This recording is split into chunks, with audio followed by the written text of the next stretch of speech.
But at this moment, with my arms outstretched, I need you to make a way as you have done so many times before. Through an open door, I stretch my hands to thee. Come rescue me. I need you right away. I need you now. I need you now. I need you now. I need you now.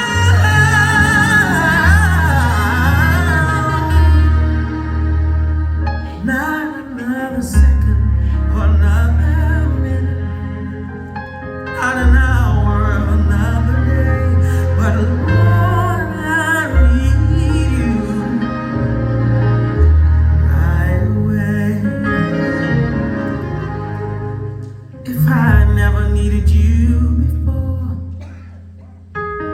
to show up and restore all of the faith that I let slip while I was yet searching the world for more, the truest friend I have indeed. You're my best friend, I know in need. I stretch my hands to thee. Come rescue me. I need you right away. The agony of being alone, the fear of doing things on my own, the tests and trials that come to make me strong.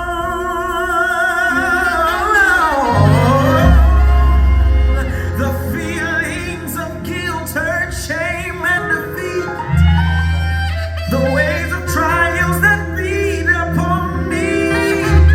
But to know, Lord, that in you I've got victory.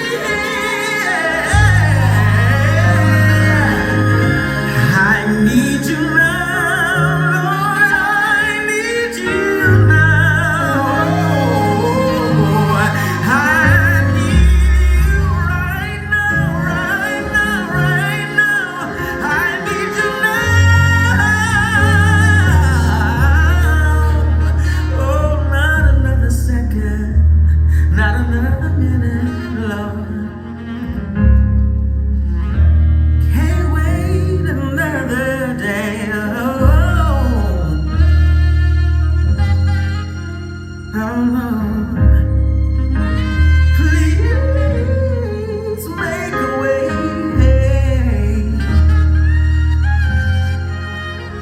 Oh, Lord, oh, Lord. Yeah.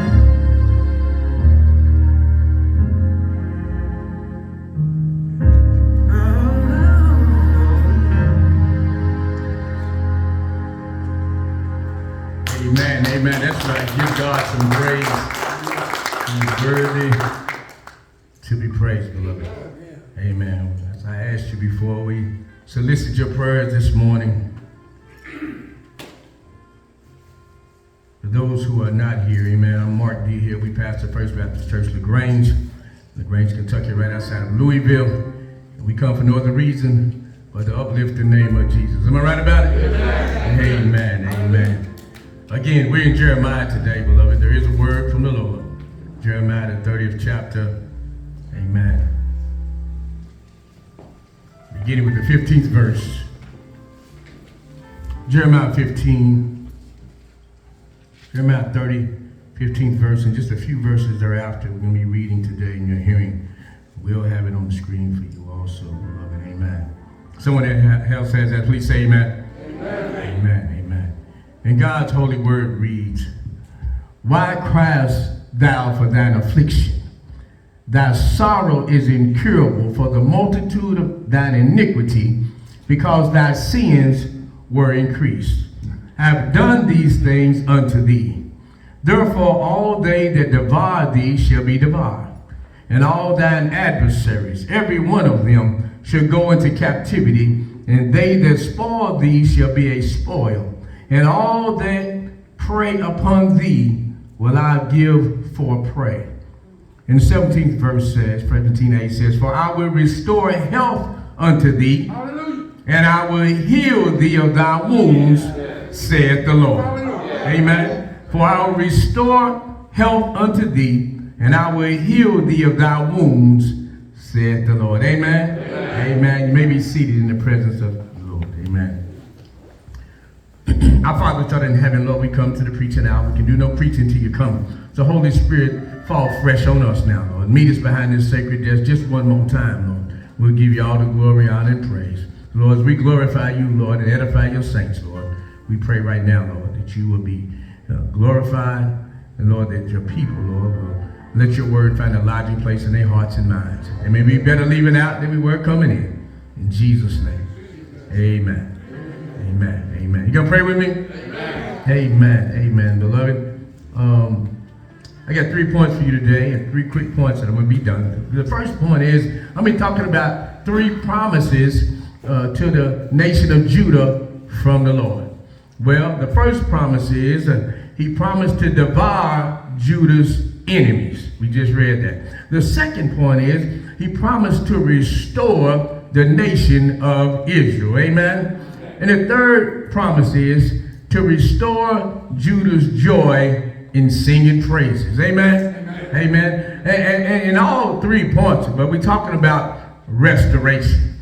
You see, beloved, I want you to know that the children of Israel, the nation of Judah, was in captivity again. And this time they was in Babylon, as you know.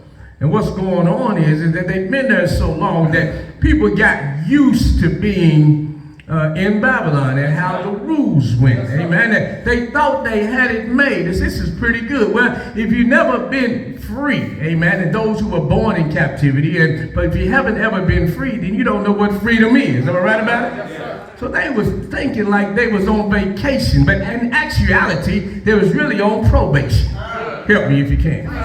I'm here to tell you today, beloved. So God allowed the cloud, amen, to come and the orders to be given, because he knew that, and the older saints knew that they was in a desperate situation. So our subject today is from desperation to restoration. Amen? Yeah. Yes, beloved. So Psalm 27 and 14, one of my favorite Psalms, and my favorite Psalm, Psalm 27, but 27:14 says, wait on the Lord. Amen? Be of good courage. Am I right about it? Yes, sir. And he shall strengthen thine heart. Wait, I say, on the Lord. Yes, sir. Well, what we often fail to confess is, beloved, is that we find it hard to wait on the Lord sometimes. Am I right about it? Yes, sir. Yes, suffering isn't easy, especially when you are jobless or you are sick or just plain anxious about the state of your affairs right now. Let's face it, beloved, life can be a mess. Amen? You see, I'm not talking about storms, beloved. Jesus shows up in storms. He walks on the water, amen, to come see about you like he did the apostles, amen? But I'm here to tell you today, when life is a mess, amen, God is not in that. God is not causing mass shootings to be going around, beloved. God is not causing hate to happen, beloved. That's a mess, and we got to separate ourselves from the mess in order for God to bless us right where we are. Help me if you can. Well, beloved, life is also unpredictable. Things can be going full steam ahead in the right direction, and all of a sudden, bam, you get broadsided by the unexpected. You just paid off your car before you can celebrate your newfound income. Bam. What happens is the transmission goes out. You go to the doctor for your annual physical. You're feeling pretty good, but all of a sudden, bam, trouble shows up in your blood work. Help me if you can. You just paid off your house, and all of a sudden your taxes have a big increase. You just landed a new job. You love the job and love the people, and all of a sudden the company downsizes, and you the first to go because you was the last to get hired. Amen? your life is cruising along at a peaceful pace, and all of a sudden the country gets hit with this pandemic. Beloved, the pandemic is still going on today, beloved. We have over 300-something people dying each and every day. We have family members and friends we know who had the virus and has the virus even right now. Can I get a witness? Well, beloved, the first thing we think is, what did I do to deserve this? And sometimes the answer is nothing. But even when we did nothing to cause our grief, in retrospect, beloved, I want you to understand, we usually come to realize that we could have made it less painful than it is right now. Well, let me give you an example. We could have had a savings account for rainy days, but we didn't. We could have taken better care of ourselves and eaten healthier, but we didn't. We are still in the midst of something called a pandemic that none of us caused even to this day. Can I get a witness? I'm here to tell you, beloved, when you are suffering, the trepidation and the desperation of a life turned upside downwards, the one thing you long for is restoration.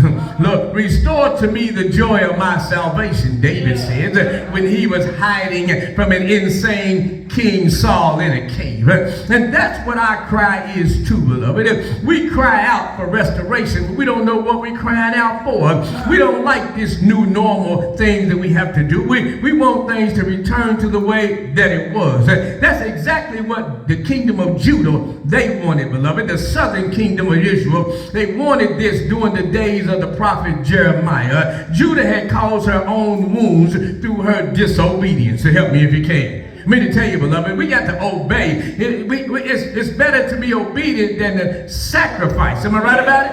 I'm here to tell you, beloved, once again, Jeremiah tried to warn Judah, but once again, they were so steeped in disbelief, so hard-headed and stiff-necked, that they never saw their siege that was coming. They had stopped up their ears because they found God's word to be offensive to them. For the Babylonians, you see, that was music to their ears. They conquered Judah with ease, not really a big fight at all. It was a piece of cake, if you would. You see, Judah's pandemic was not what we're going through now. It wasn't COVID. It was slavery. And you see here, beloved, sure, they were permitted to live in Babylon, but they had to face the new normal of serving a heathen king. I told you they thought they was on vacation instead of probation. You see, the joy of life, beloved, had been replaced with servitude. It was devastating to a nation that found itself in a deep depression. You see, no wonder the psalmist lamented when he said, how shall we sing the Lord's song in a strange land? You see, but in spite of the disobedience, God heard Judah's cries of desperation. He could have ignored them the way they ignored him, but he didn't. How about that, beloved? God don't ignore you even when you ignore him. You hear me? I'm here to tell you, somebody shout on that, beloved, because you know how many times you done ignored God. He told you to go left and you went right. He told you to stand still and you just took off in a sprint. He told you to run and you said, I'm going to wait. You did everything you wanted to do, but God still, beloved, understood your desperation, your spiritual blindness. And the Bible says here in the verse 17 that I read, it says, I will restore health unto thee, and I will heal thee of thy wounds. This is Jeremiah talking to Judah. And just like Judah and Babylon, this is the strange land that we living in right now. Help me somebody. I'm here to tell you, I knew normal is one of separation. I knew normal gives us more anxiety. I knew normal gives us apprehension of what we should do versus what we should not do. I knew normal gives us more worry and more fear. More than ever, we need the blessed assurance that things are going to be okay if we wait on the Lord, and God will come to your rescue. Can I get a witness? I'm here to tell you, beloved, he assures us that just like the nation of Judah, he will renew us, he will restore us and replenish us if we continue to wait on him. So let's look at what God promised Judah, beloved. I told you I had 3 quick points for you. and I'll be done. The first one is God promised to divide Judah's enemies. My. You see, beloved, we need our enemies for a while till God moves them, because the Bible says, God says, I will, 23rd Psalm was read today. He said, I will bless you in the presence, set a table in the presence of your enemies. That means I'm going to bless you and with an abundance, a table, not just with food, but with everything that you need, because God says, I'll supply your every need. Amen. Well, beloved, I'm here to tell you, God assured the Israelites that no country was too far away from him to reach or to rescue them. The Israelites' enemies would most certainly feel God's 1-2 punch, if you would. This is what God said he would do. God said, I would divide those who divide Israel. He said, I would destroy all of Israel's adversaries. He said, I would turn the captives into captives and make them slaves of another nation. He said, I will turn Israel's enemies into the spoils of war. He also said he would turn the tables and Israel's enemies would become their prey. Well, beloved, God promised that he would completely destroy the nations that scattered Israel and Judah. Even though God would not let Israel's sin go unpunished. Let me put a pin right there, beloved. I want you to know, you better make sure that you're sure that all your sins are covered by the blood. You better ask God for forgiveness of all that you've done. What you remember you done and what you done forgot that you've done. It's written down in the Lamb's Book of Life.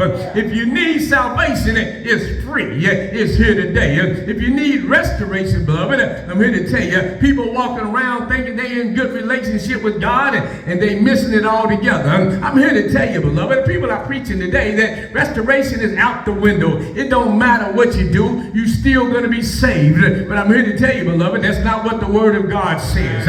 I'm telling you, man, only true worshipers, amen, are going to enter in the kingdom. The Bible says that God is coming back. Jesus is coming back for the church.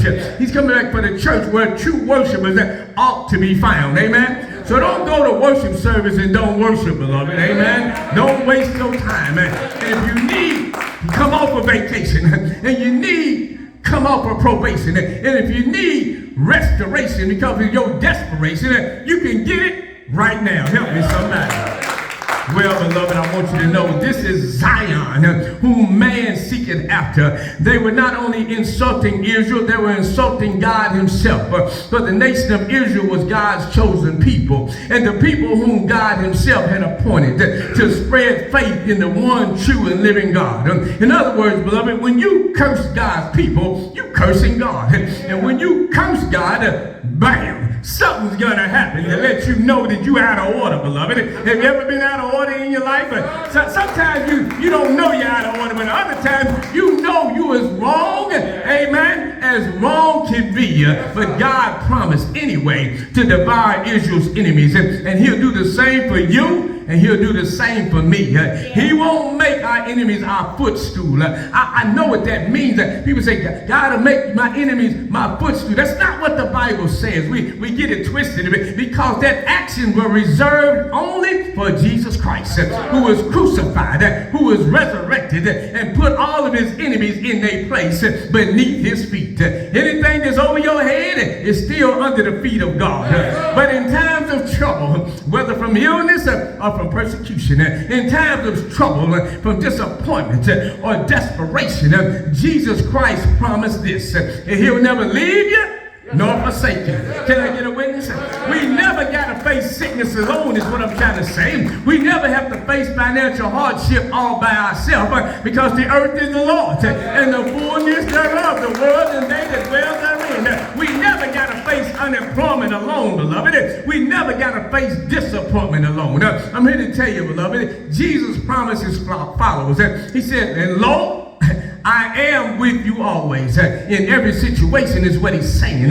Even until the end of the world, Matthew 28:20. He did not say, I will be with you. He said, I am with you. I am with you in every situation. That means always. That means he is with us in every circumstance. And as we, the disciples of Christ, go through this life, beloved, I want you to know that he promises to be with us every step we take, every decision we make, and every battle we got to fight, every sorrow that we must bear without and within. God is with us until we join him on the other side. Well, beloved, no enemy will be able to devour us, for we are saved from utter destruction. As Israel made it with the help of the Lord, you and I can make it. And therefore, that's why the Hebrew writer said, the Lord is my helper, and I will not fear.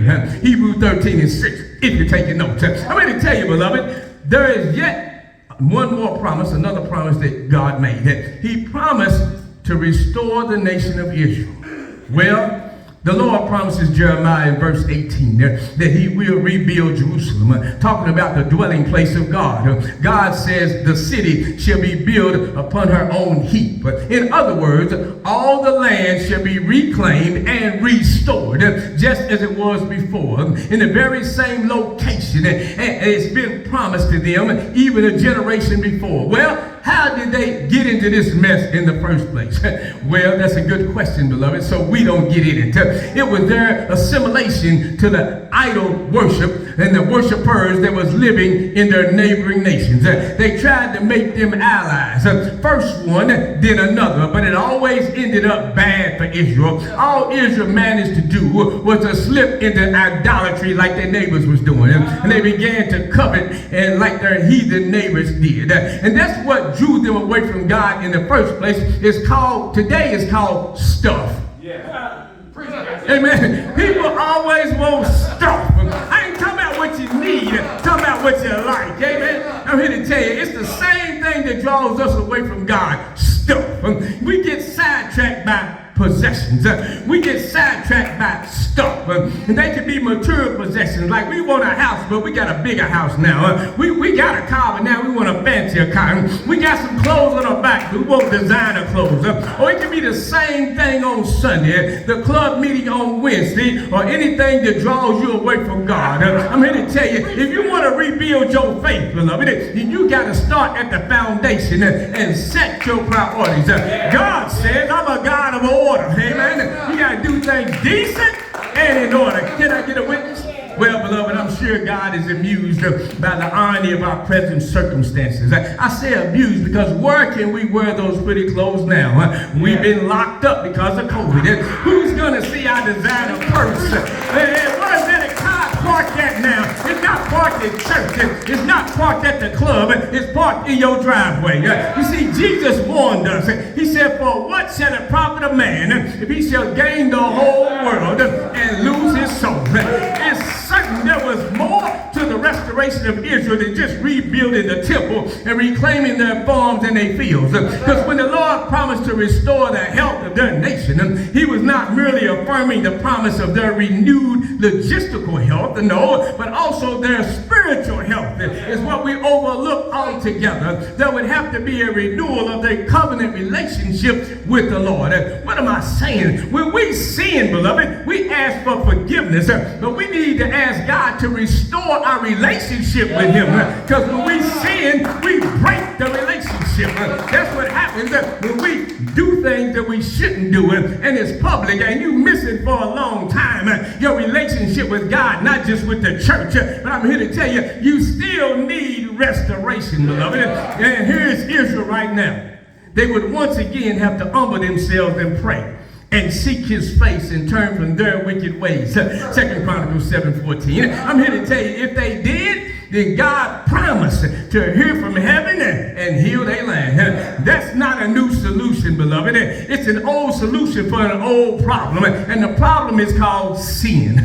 You see, a wayward Israel wanted to be saved from their servitude, from slavery. But they got to repent. And that's the same solution for sinners and saints who sin today. Repentance is the prerequisite for restoration. Without repentance, our trepidation becomes desperation. And our anxiety and our worry is going to continue on no matter how much you pray until you restore your relationship with God and where you worship. God promised Israel that he would devour their enemies and restore their nation. But there was one more thing that he promised. I'll take my seat. God promised that Judah would sing joy again. Well, beloved, did you ever have a song in your heart? Amen. Pass me not, oh gentle Savior. Here's my humble cry. While on others thou art calling, do not pass me by. I'm here to tell you, beloved, God told Jeremiah this. He said, out of them shall proceed thanksgiving and the voice of them that make merry.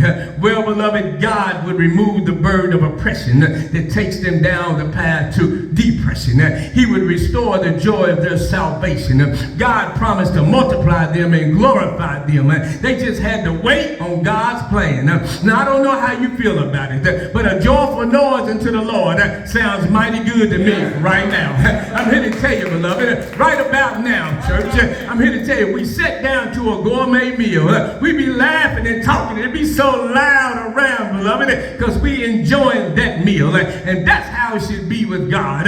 We got to know how to act, amen, when we in his presence, beloved. The southern kingdom of Judah and the northern kingdom of Israel will one day be reunited as one kingdom. And God's chosen people would sing praises. And that was God's promise. We'll sing again too, beloved. Don't worry about this pandemic. There's going to come a time when we'll be able to worship together and Bible study and Sunday school without hesitation or without fear. We'll be able to embrace each other and hug each other and shake each other's hands again. We'll be able to kiss our aging parents and our grandchildren and celebrate our unity as God's children. We will celebrate our restoration with joy. And when this season of trepidation is over, when this season of desperation is over, when this season, because we've restored ourselves to God on this horizon, I want you to understand, we'll soon find out who's really on the Lord's side. When pastors across the nation can keep on announcing the restoration of worship services and faithfulness and keep on coming just like Judah, we will cry out with thanksgiving and with joy and merriment. I'm here to tell you, beloved, will you be in that number? Will you come to pray at the altar? Will you come to sing in the choir? Will you come to study God's word? Will you come to teach the little children? Will you come to help with the mission work? The question is, will you come? You can't do nothing if you're not here, beloved. Jesus said, you can't come no way unless my Father who sent me draws you. John 6:44. I'm here to tell you, I'm so glad that our Heavenly Father called his only begotten Son from the heavens joy to earth's sorrow. Jesus came down through 42 generations, beloved, to move us from desperation to salvation, and then from salvation when we fall short back to restoration.